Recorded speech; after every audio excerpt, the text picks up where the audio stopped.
하나님과 인간의 관계를 설명하기 위해서 성경은 여러 가지의 비유를 사용을 합니다. 아버지와 자녀의 관계에 비유하기도 하고요. 사랑하는 남녀 관계에 비유하기도 하고요. 또 목자와 양의 비유도 많이 사용을 하지요. 렉셔너리에 따라서 읽은 오늘의 본문에는 토기장이와 진흙의 관계에 비유합니다. 하나님은 예언자 예레미야에게 말씀을 주시기 전에 토기장의 집으로 내려가라고 말합니다. 그 말씀대로 예레미야는 그 도자기를 굽는 그 집으로 가서 그 장인이 그 물레에 그 진흙을 얹어놓고 이제 빚어가는 그 과정을 구경하면서 하나님의 말씀을 기다립니다. 여러분도 그 모습을 보셨겠지요. 뭐 TV를 보셨든지 직접 보셨든지 그 모습은 참 매력적입니다. 물레에 흙덩이를 얹어놓고 그릇을 빚어가는 그 모습, 빚는 과정도 손놀림도 그리고 손놀림에 따라서 다르게 빚어져가는 그런 흙덩이의 모습, 그리고 그러한 과정을 통해서 아주 아름다운 각선미를 자랑하며 나오는 그 그릇의 모습은 참으로 경이롭지요. 특별히 그 일에 몰두해서 일하고 있는 그 모습, 어떤 일이든지 한 사람이 거기에 몰두해서 일하는 모습을 보면 언제나 그 모습은 아름답게 되어 있습니다. 그래서 그 도자기 장인이 도자기를 빚는 모습을 보게 되면 넋을 잃고 바라보게 되지요. 예레미야도 이 그 도기장이 집에 가서 이제 넋을 잃고 바라보고 있는 겁니다. 그때 하나님의 말씀이 예레미야에게 내렸습니다. 이렇게 말씀하시지요. 이스라엘 백성아, 내가 이 토기장이와 같이 너희를 다룰 수가 없겠느냐? 나 주의 말이다. 이스라엘 백성아, 진흙이 토기장이의 손 안에 있듯이 너희도 내 손 안에 있다. 토기장이 손 안에 있는 진흙, 이 이미지를 한번 상상해 보시기 바랍니다. 여러분, 우리가 이 진흙과 같다는 것입니다. 혹시 이 말을 듣고는 기분이 좀 안 좋은 분이 계실지 모르겠습니다. 어디 나를 저 형편없는 진흙덩어리와 비교를 하는가, 그렇게 생각하실 분이 계실지도 모르겠습니다. 창세기 2장에 잘 나와 있듯이 우리는 진흙에서 나왔고요. 그리고 마침내 진흙으로 돌아가게 되어 있습니다. 살아있는 동안에도 때때로 인간이 대단해 보이지만, 그러나 내가 진흙덩어리와 뭐가 다른가 하는 그런 생각할 때가 있지 않습니까? 아마 여러분도 그런 생각 몇 번은 해보셨으리라고 믿습니다. 심지어 성경은 인간을 티끌, 먼지에 비유하기도 하지요. 시편 104편에 보면 이렇게 말씀하십니다. 주님께서는 우리가 어떻게 창조되었음을 알고 계시고 우리가 한갓 티끌임을 알고 계신다. 인생은 그 날이 풀과 같고 피고 지는 들꽃과 같이 바람 한 번 지나가면 곧 시들어서 그 있던 자리마저 알 수 없게 된다. 여기서 인생을 티끌에, 먼지에 비유하고 있는 것을 보면 그래도 진흙덩어리에 비유한 건 상당히 봐준 셈입니다.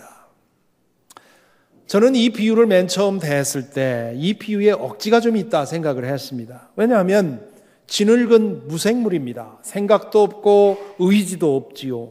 반면 인간에게는 생각도 있고 의지도 있습니다.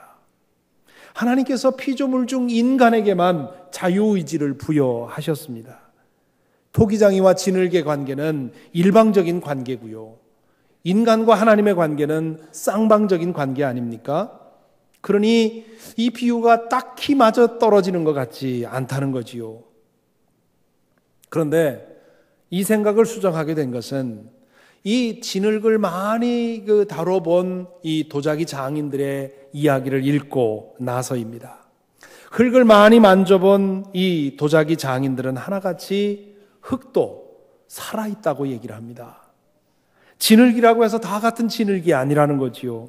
진흙마다 성질이 있고 성깔도 있고 취향도 있습니다. 토기장이의 손길을 따라 잘 움직여주는 진흙이 있는가 하면 잘 길들여지지 않는 진흙도 있습니다.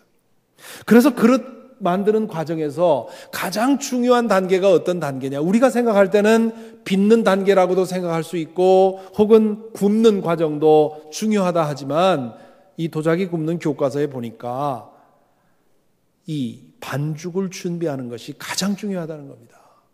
반죽이 제대로 준비되어야만 좋은 도자기를 만들어낼 수 있다는 것이지요. 그러므로 인간을 진흙에 비유하는 것은 결코 억지가 아닙니다. 하나님께서 우리 인간에게 자유의지를 주셨지요. 이 자유의지를 주신 이유는 이 자유의지를 이용해서 하나님을 선택하라고 주신 것입니다. 하나님은 인간이 로봇처럼 조종하는 대로 조종되기를 원치 않으셨습니다. 또한 하나님은 인간에게는 다른 동물과 달리 다른 동물들은 자신에게 주어진 메커니즘에 따라서 움직이지만 우리 인간은 우리 마음에 주어진 메커니즘에 따라서 하나님을 찾기를 원치 않으셨습니다. 그런 기계적인 충성을 요구한 것이 아니라 다른 것을 선택할 수 있음에도 불구하고 하나님을 선택하는 하나님의 친구, 하나님의 연인이 되기를 기대하셨던 것입니다. 그런데 우리는 그 자유의지를 잘못 사용해서 하나님을 떠나게 되고 하나님의 뜻과는 상관없이 살아가게 되는 것이지요. 토기장이는 산이나 들에서 흙을 퍼다가 곧바로 반죽을 만들지 않습니다. 자연 상태 그대로의 진흙은 너무도 거칠고 흠이 많기 때문이지요. 그 상태로는 진흙 반죽을 만들 수도 없고요. 그릇으로 빚기는 더욱 어렵습니다. 토기장이는 포온 흙을 망치로 곱게 골고루 빻아서 고운 가루로 만들고 그리고 물을 반죽해서 채로 쳐가지고 불순물을 다 건져냅니다. 그런 다음 오래도록 숙성을 시켜야 찰진 진흙이 된다고 합니다. 그런 반죽이어야만 토기장이의 손 놀림에 따라서 빚어져 갈 수 있습니다. 물레를 따라 돌아가면서 이 토기장이의 손길을 따라 빚어지는 그 반죽의 모습은 참 매력적입니다. 그것을 보면 흙이 이 장인의 손길을 따라서 춤을 추고 있는 것 같다, 그런 생각이 들곤 합니다. 그 모습을 잠시 좀 보겠습니다.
어떻습니까?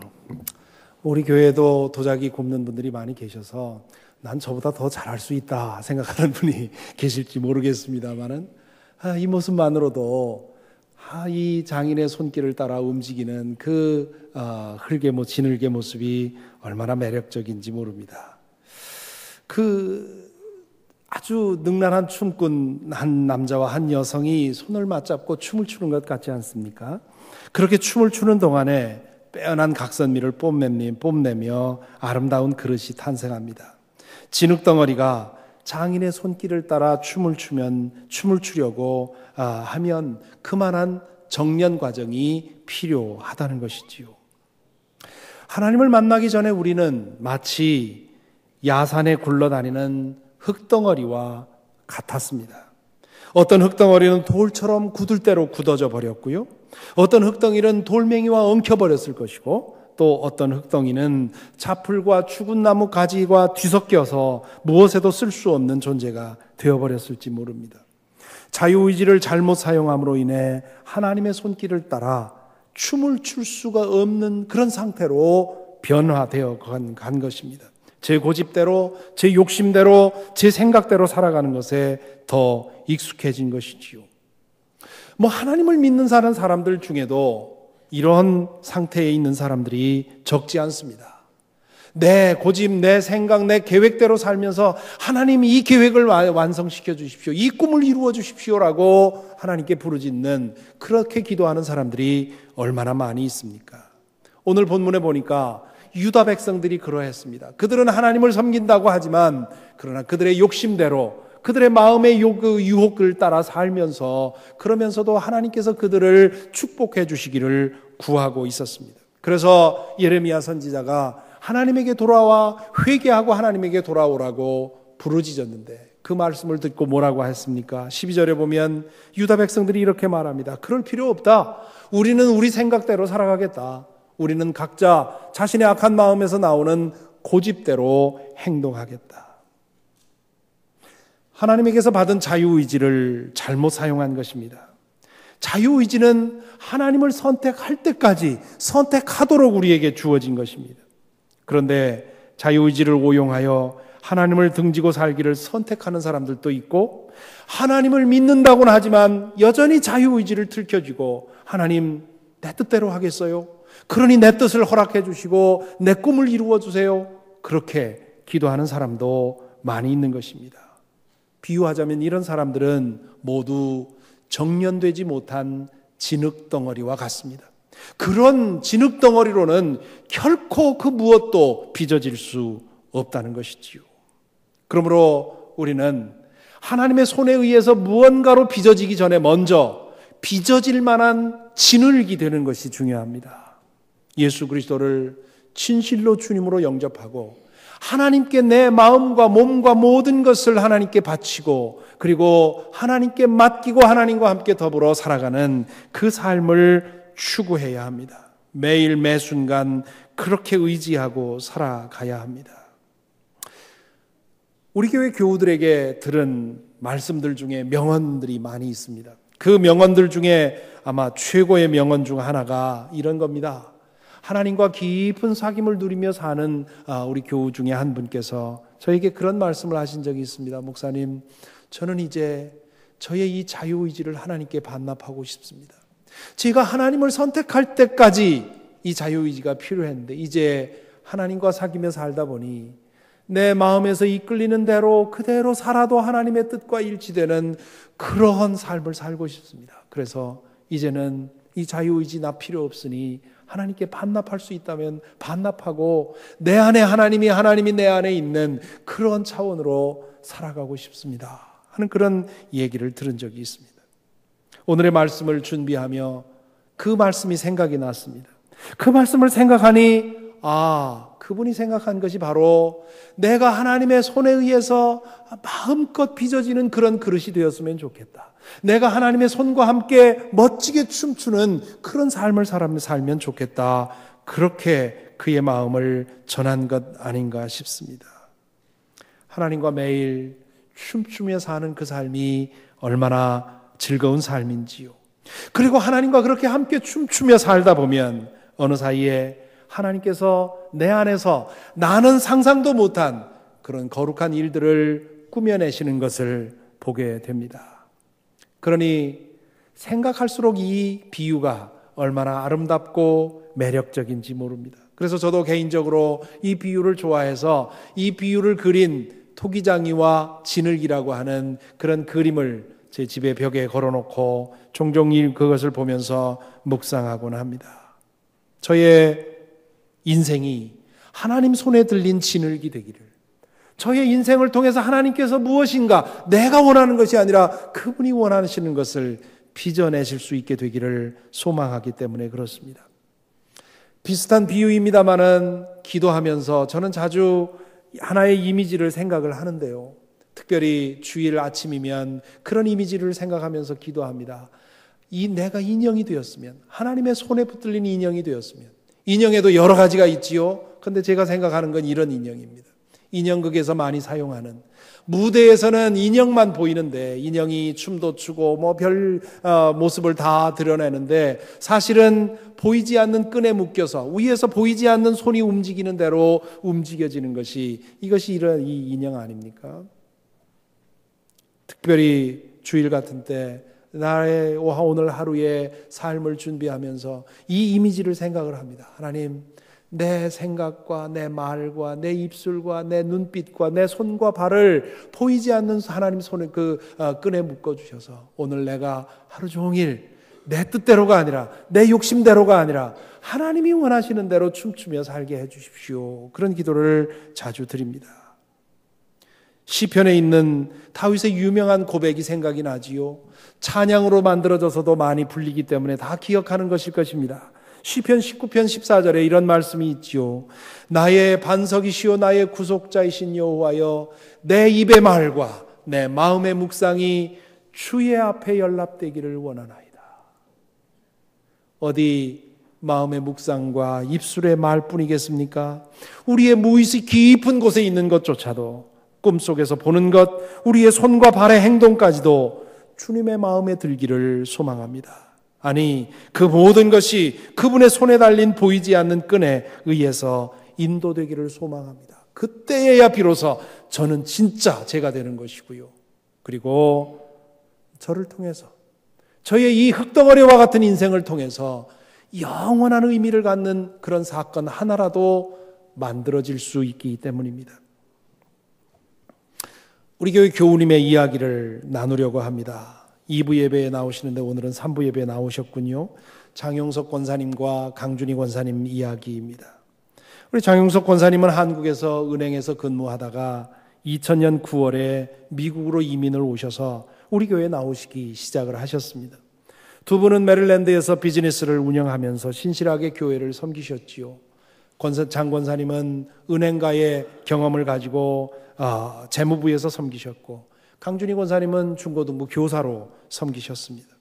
그렇게 이민 생활이 잡혀갈 즈음 2006년 5월 28일 메모리얼 위켄드에 예배를 드리고 나서 집으로 가는 중에 가게에 가서 뭔가 좀 점검할 것이 있다 싶어서 가게로 방향을 바꿨습니다.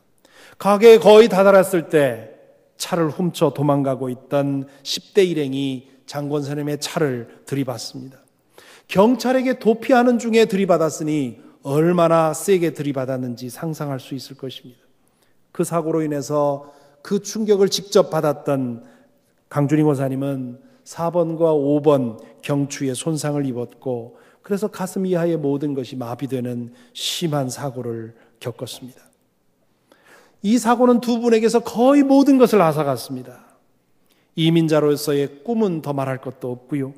치료비로 인해서, 그 천문학적인 치료비로 인해서 사업체도 문을 닫아야 했고 장만했던 집도 날려야 했습니다. 분노와 좌절감과 상실감으로 인해서 남편 권사님은 깊은 우울증의 늪에 빠졌고요.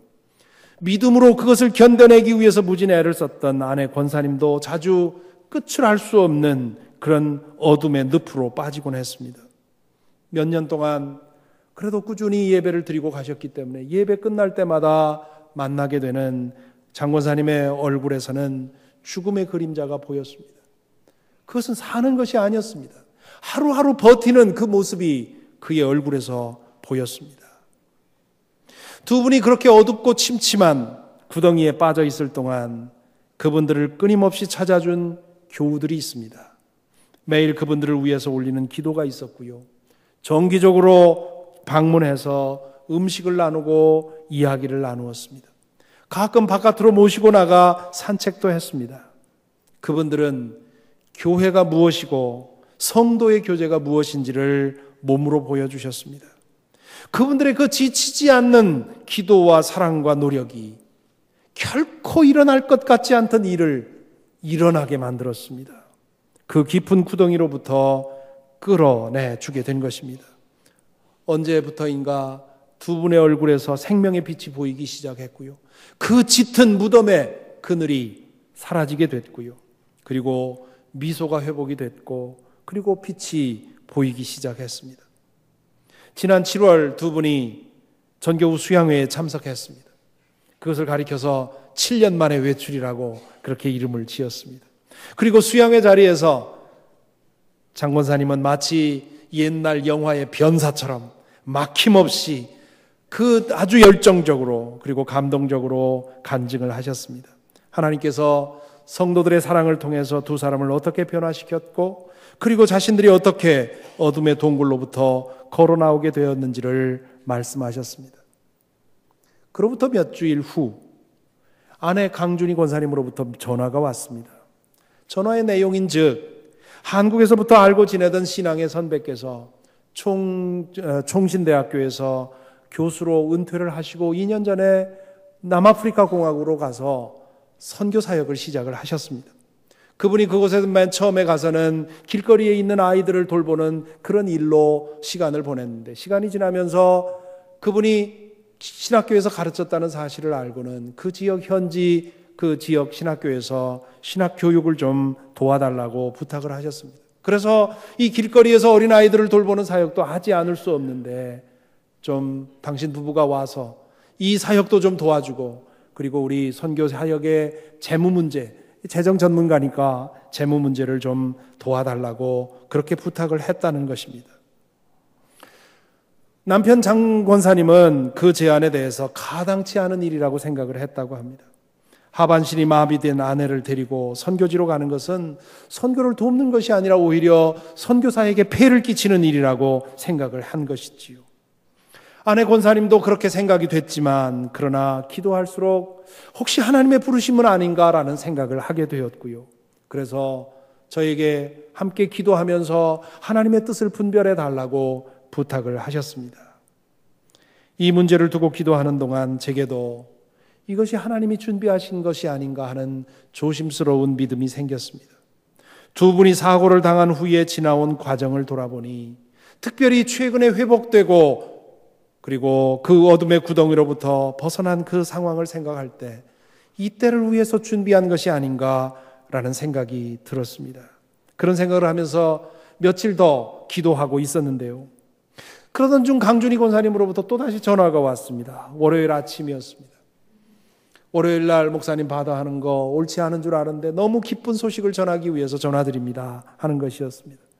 뭐냐고 했더니 남편 권사님이 결국 남아프리카로 가기로 했다는 겁니다. 알고 보니 바로 전날 초심을 잃는 이유라고 하는 제목의 설교를 듣고는 저건 하나님이 나에게 주신 응답이라고 그렇게 믿고 그 부름을 받아들였다는 것이지요. 저는 며칠 후에 우리 교우 몇몇 교우들과 함께 두 분이 거하는 작은 아파트에서 예배를 드렸습니다.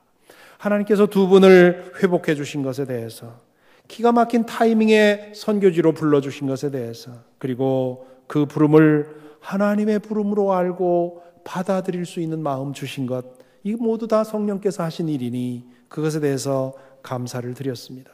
이제 두 분은 남아프리카 공화국으로 갈 준비를 하고 계신데요. 아마 겨울이 오기 전에 그 일이 이루어지리라고 믿습니다. 제가 두 분의 이야기를 이렇게 좀 장황하게 말씀드린 이유가 있습니다. 오늘의 말씀을 묵상하다 보니까 지난 7년 동안 하나님께서 두 분을 그릇 만들기에 좋은 반죽으로 준비해 오셨다 하는 그런 깨달음이 들었기 때문입니다. 두 분은 교통사고로 인해서 심하게 망가졌습니다. 육신도 정신도 그리고 영혼도 심하게 깨어졌습니다. 그로 인해 하나님에게 원망도 했고요. 몸은 예배의 자리에 나와 있지만 마음은 하나님에게 문이 닫힌 사로 있기도 했습니다. 하지만 두 분은 끝내 하나님을 떠나가지 않았고요. 죽어도 하나님 앞에서 죽겠다는 심정으로 그분 앞에 머무르게 되었습니다. 그때는 몰랐습니다. 이제 돌아보니 하나님은 그동안 고운 가루로 만들기 위해서 그들을 빻고 채로 쳐서 불순물을 제거하는 그런 과정을 가지셨다는 것입니다. 그리고는 두 분의 눈물과 사랑하는 교우들의 눈물의 기도를 섞어서 찰진 진흙덩어리로 만드셨다고 믿습니다. 하나님은 이제 찰진 진흙덩어리와 같은 두 분을 물레 위에 놓고 빚어가시리라고 믿습니다. 두 분은 이제 자유의지를 모두 하나님께 내려놓고 이제 남은 인생 당신 마음대로 쓰십시오 하고 내려놓고 그들을 그 주님을 따라갈 준비를 하고 계십니다. 평신도 선교사로서 하나님께 맡기고 사는 하루하루의 삶이 신명나는 삶이 될 것이고, 그리고 그렇게 하루하루 춤출 때 하나님께서 당신의 뜻을 이루어 가시리라고 믿습니다. 두 분이 7년 전에 당한 사고를 저는 설명할 방법이 없습니다. 대답이 없습니다.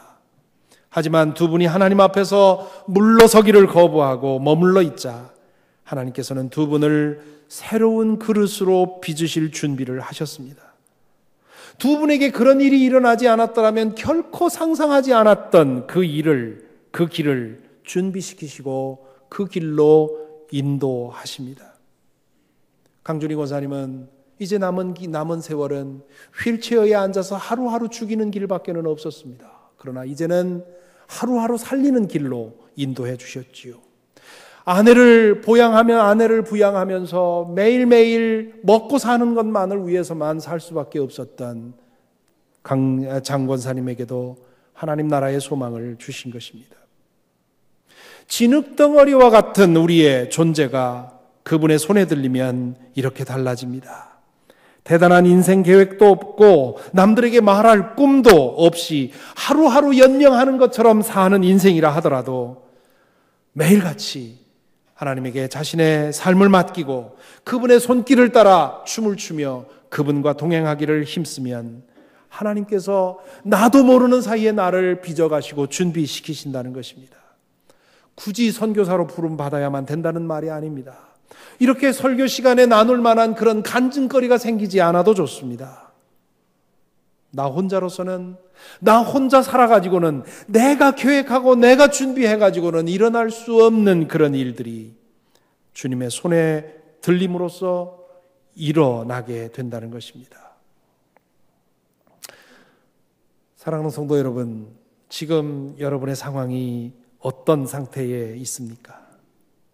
여러분은 혹시 산과 들의 제멋대로 굴러다니는 흙덩어리와 같습니까? 하나님께서 들어 쓰기에 쓸 수 없을 만큼 불순물이 섞여 있는 그런 진흙덩어리는 혹시 아닙니까? 오늘 본문에서 유다 백성들이 말한 것처럼 제 멋에 겨워 제 멋대로 살다가 가려 합니까? 그것도 괜찮은 선택 아닙니까? 라고 생각하십니까? 부디 한 번 주어진 이 고귀한 인생이 무엇을 위해 주어졌는지를 생각해 보시기 바랍니다. 피조물인 우리 인생은 창조주의 손에 들리지 않으면 먼지요 흙덩어리에 불과합니다. 혹시 여러분은 지금 견디기 힘든 고난 중에 계십니까? 믿음을 포기하고 싶을 정도로 강한 시련을 겪고 있습니까? 왜 나만 가지고 이러느냐고 항의하고 싶을 만큼 그렇게 힘겨운 일들이 꼬리를 물고 일어납니까? 거기에 대해서는 제가 설명할 방법이 없습니다. 하지만 제가 그동안 살아오면서 끊임없이 보아온 한 가지 진실은 말씀드릴 수 있습니다. 하나님 앞에서 물러서지 마십시오. 죽어도 하나님 앞에서 죽겠다고 생각하고 그분을 붙드십시오. 하나님 안에 머무는 사람에게 고난은 채로 쳐서 불순물을 걸러내는 과정이고 고운 가루로 만드는 과정인 것입니다. 아니면 지금 여러분은 물레에 올라 앉아서 그 토기장이의 손길을 따라 춤을 추고 있습니까? 축하드립니다. 바로 그것이 하나님께서 우리 모두에게 의도하신 우리의 인생입니다. 믿음으로 사는 것은 우리 모두의 자유의지를 하나님 앞에 내려놓고 반납하고 내 안에 주님 계시고 주님 내 안에 계셔서 둘이 한 몸이 된 듯이 어울려 춤을 추는 것입니다. 교회에서만 그러는 것이 아니라 우리의 가정에서, 직장에서, 그리고 어딜 가든지 매일같이 주님과 함께 동행하며 주님과 함께 춤을 추는 것입니다. 그럴 때 주님께서 우리의 삶을 통해서 당신의 뜻을 이루실 것입니다. 교회도 그렇습니다. 교회는 하나님의 손에 들려진 찰진 진흙덩어리가 되어야 합니다. 물레 위에 올려져서 하나님의 손길에 따라서 그 뜻대로 만들어져 가야 합니다. 올해로 우리 교회는 62년의 역사를 찍습니다. 62년이 되었으니 이제는 잘 구워낸 청자와 같은 그런 모습이 되었으리라고 상상하십니까? 그래서는 안 됩니다. 하나님은 끊임없이 교회를 만들어 가실 수 있도록 해야 합니다. 만일 교회가 하나님의 뜻의 손에 의해서 빚어지기를 멈춘다면 그때는 하나님의 역사가 멈추는 것입니다. 오늘 오후 2시에 우리는 센터빌 캠퍼스에서 6주년 감사 예배를 드립니다. 6년 전에 센터빌 캠퍼스를 연 것은 하나님의 빚으시는 손길을 따른 것이라고 믿습니다. 2년 전에 센터빌 캠퍼스를 자립교회로 독립시키기로 우리가 결단한 것도 역시 하나님의 빚으시는 손길로 인한 것이었다고 믿습니다. 앞으로 센터빌 캠퍼스가 지속적으로 하나님이 빚어가시는 공동체가 될 수 있도록 기도해 주시고 또한 염려해 주시고 또한 헌신해 주시기를 바랍니다. 나를 외면하지 않으시고 그냥 야산에 버려진 흙덩어리가 되지 않게 하시고 나를 손에 잡아주신 주님께 감사를 드립니다. 주님께서 원하시는 모습으로 만들기 위해서 때로는 망치로 빻으시고 때로는 채로 쳐주시니 또한 감사합니다. 때로는 눈물로, 때로는 땀으로, 때로는 은혜의 빗물로 나를 찰진 반죽으로 만들어 가고 계시니 또한 감사를 드립니다. 이렇게 하시는 것을 보니 저의 이 부족한 인생을 통해서도 무언가 이루려는 뜻이 있는 것 같습니다. 그래서 저는 결심합니다. 내가 죽어도 하나님 앞에서 죽겠다는 결심으로 끝까지 하나님에게서 물러나지 않을 것입니다. 그러면 하나님께서 나를 붙드셔서 당신의 일을 이루실 것이라고 믿습니다. 그것을 생각하면 저는 하나님께 감사할 것밖에 없고 찬송할 것밖에 없습니다. 이 춤에 여러분을 초청합니다. 다 같이 하나님의 이 손을 맞잡고 매일같이 신명나는 춤을 추면서 하나님의 그 뜻이 이루어지는 삶을 살게 되기를 간절히 기원합니다. 기도하겠습니다.